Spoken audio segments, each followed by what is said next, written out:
బాగానే పాడాను అదేంటి అలా ఉంటుంది చాలా టెన్షన్ పడ్డాంటూ ఆడి మేనేజ్ చేసి చాలు రా. భయ్యా ఎస్ డూడ్ తిట్టుకోదరా తిట్టు కదా లోపల ఏదో గొడవ జరిగినట్టుంది.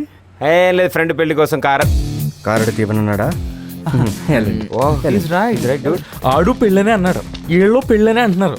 అసలు ఊళ్ళో ఎన్ని పెళ్ళిళ్ళు జరుగుతున్నారా? తెలీదురా, తర్వాత వెళ్ళి ఎక్కడ తంపతున్నాడు.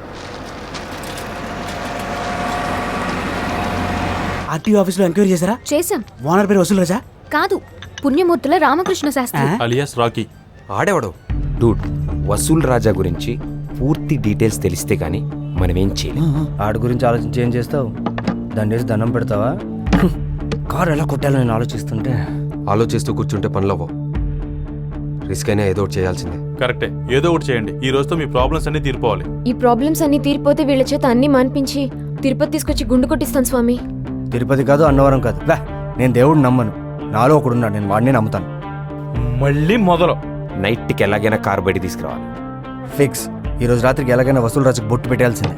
కుంకుమ తిలకం పెట్టేద్దాం. కారు బయటికి తీసుకొస్తే సరిపోదు, అందులో మన బ్యాగులు ఉన్నాయో లేకపోతే ఎవరిని కొట్టేశారు. ఈ డాన్ దాచిన వస్తుని కనిపెట్టడం కష్టం కాదు, అసాధ్యం. అవును, పెట్టింది మన సీక్రెట్ ప్లేస్ లోనే కదా. ఆ కారు మనకు కావాలి. మన కారు మనకు కావాలి. ఎలాగైనా రాత్రి కారు కొట్టేయాలి. ప్రస్తుతానికి ఏం చేద్దాం? ప్రస్తుతానికి ఏం చేద్దాం? చీకటి పడే వరకు వెయిట్ చేద్దాం.